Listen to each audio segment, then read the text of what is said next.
Tomtubi Meghan will break a 4-decade royal tradition by shunning the hospital where Kate and Princess Diana gave birth, it has been reported today.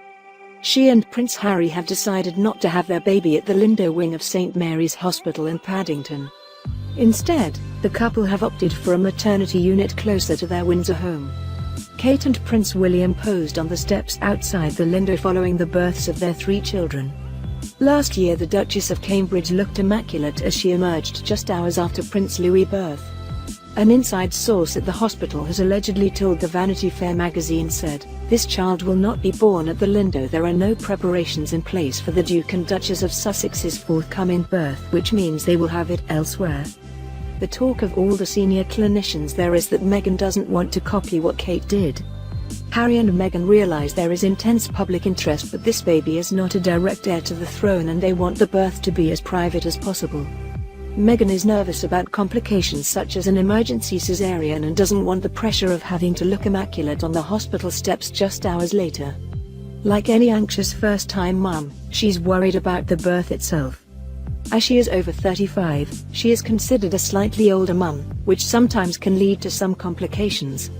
Meghan also has the added stress of the world's attention on her. Everyone wants to catch the first glimpse of the new royal addition. She and Harry have decided that rather than go somewhere as public as the Lindo, they will allow Meghan to recover somewhere more private. She just wants a normal, natural birth and to bond with her baby, without being primped and blow-dried to within an inch of her life just for the pictures. The link between the Lindo wing and the royal family dates back to 1977. The Princess Royal had her first child Peter Phillips there, followed by daughter Zara in 1981. Diana chose it for the births of William in 1982 and Harry in 1984. Kate followed in 2013, 2015 and 2018 with George, Charlotte, and Louis.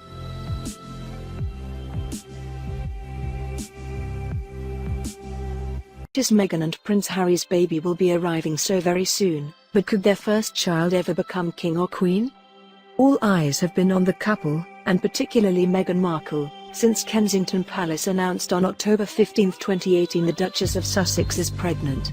Just hours after Duke and Duchess of Sussex touched down in Sydney for the start of their 16-day Commonwealth tour of Australia and New Zealand, Kensington Palace made the glorious announcement. Kensington Palace tweeted, "Their Royal Highnesses the Duke and Duchess of Sussex are very pleased to announce that the Duchess of Sussex is expecting a baby in the spring of 2019. Their Royal Highnesses have appreciated all of the support they have received from people around the world since their wedding in May and are delighted to be able to share this happy news with the public." The announcement came less than 5 months after the couple married at a glittering ceremony at St George's Chapel, Windsor Castle in front of a global audience of millions of people. But while the excitement around the arrival of Meghan and Prince Harry's first child increases all the time, he or she will most likely never become king or queen, news that will disappoint royal fans around the world. Their child will be 7th in line to the throne, directly behind Father Harry, who has been bumped down a few places himself after his brother Prince William and wife Kate, the Duchess of Cornwall, started a family. Each of the Commonwealth realms has the same person as monarch and they have agreed to continue the same line of succession. Some do this through domestic succession laws, while others stipulate whoever is monarch of the UK will also be monarch of that realm. In October 2011, the heads of government of all 16 realms unanimously agreed to propose changes to the royal succession laws that would see the order of succession for people born after October 28, 2011 governed by absolute primogeniture.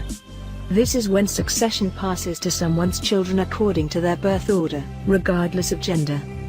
Following these changes, the positions of the first 27 in line to the throne remained unchanged, until the birth of Princess Charlotte on May 2, 2015.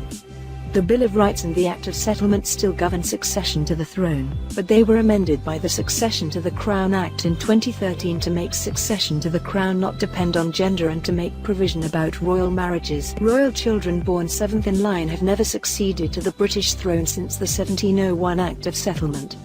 It is not clear what title Meghan and Harry's baby will receive and whether it will reflect the Duke's or family name at all.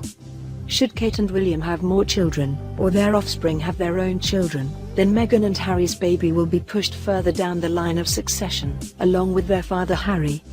Royal expert and commentator Richard Fitzwilliam states a member of the royal family who is seventh in line to the throne could not possibly be king or queen, especially as George, Charlotte and Louis are likely to have families. This gives them much more freedom. Though it is obviously much too early to be precise, we know that Harry and Meghan want the new baby to have as much privacy as possible, as they will be based at Frogmore Cottage, which will be ideal. The names they give the baby, the title if any, and later the matter of schooling will be a very important guide to their intentions.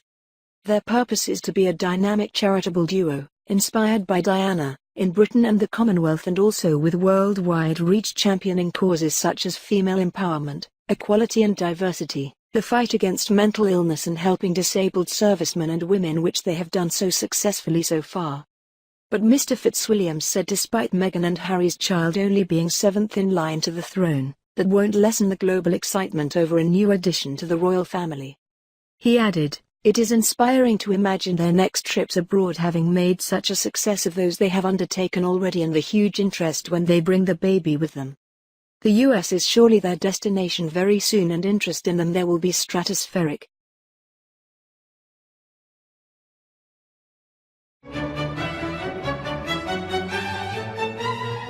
Prince William might miss the birth of his brother and Meghan Markle's first baby, and the reason is heartbreaking.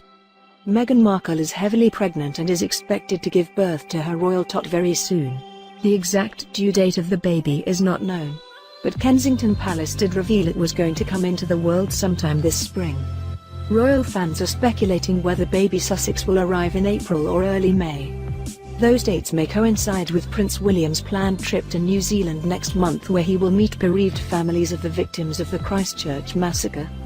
The future king will visit those affected by the heinous terrorist attack to pay his respects. He will be travel to the Commonwealth country on request of the Queen in a show of support from the royal family after the country's Prime Minister Jacinda Ardern asked for a visit. A palace statement said, "The visit will be another sign that this nation will always stand with those affected by the terror attacks, and the people of Christchurch." The palace confirmed the visit in a tweet which read, "The Duke of Cambridge will visit New Zealand on behalf of the Queen to honour the victims of the Christchurch Mosque's terrorist attack." The visit in late April will be made at the request of the Prime Minister of New Zealand. And in a joint message, the Duke and Duchess of Cambridge and the Duke and Duchess of Sussex, Harry and Meghan, said, "We have all been fortunate to spend time in Christchurch and have felt the warm, open-hearted and generous spirit that is core to its remarkable people. No person should ever have to fear attending a sacred place of worship." The program and exact date of William's visit will be announced in due course, Kensington Palace said. The timing of William's upcoming visit is not ideal, as it might mean the Duke misses the birth of baby Sussex. The Duke of Cambridge also went to Christchurch, New Zealand, after catastrophic earthquakes hit the city. Speaking at a moving memorial service held in a park close to the worst-hit parts of the city, the Prince delivered a message of support from the Queen. At the time he said, "My grandmother once said that grief is the price we pay for love. Here today we love and we grieve. We honor the lives and memories of all those who died in the earthquake. Put simply, you are an inspiration to all people."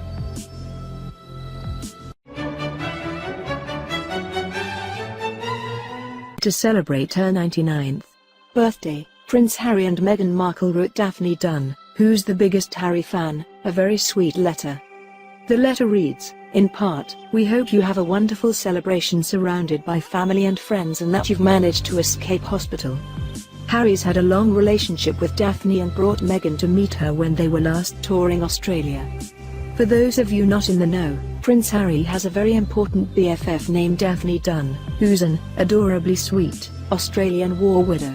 They first met in 2015 when he was deployed to Australia, and the two have remained close since. Harry made sure Meghan got to meet her when they visited Australia in 2018. Hello, the Duke and Duchess of Sussex took the time to send a totally unexpected letter to Daphne as she just celebrated a very important birthday. Dear Daphne, my wife and I send our warmest wishes to you on the occasion of your 99th birthday on Friday. It went on, we hope you have a wonderful celebration surrounded by family and friends and that you've managed to escape hospital. Orwu. Congratulations on reaching this important and impressive milestone before your centenary year next year. Happy birthday Daphne. Best wishes, Harry and Meghan, the Duke and Duchess of Sussex. Apparently, Daphne is suffering a serious illness, but the letter served to brighten her spirits. I love that Harry and Meghan are sending her good vibes to reach the big 100. Harry and Meghan have made it clear they want to continue the relationship, too. Last time Daphne saw them, the three spent some time chatting and laughing together. Meghan even said, "Hopefully the next time we see you we'll have our little one with us."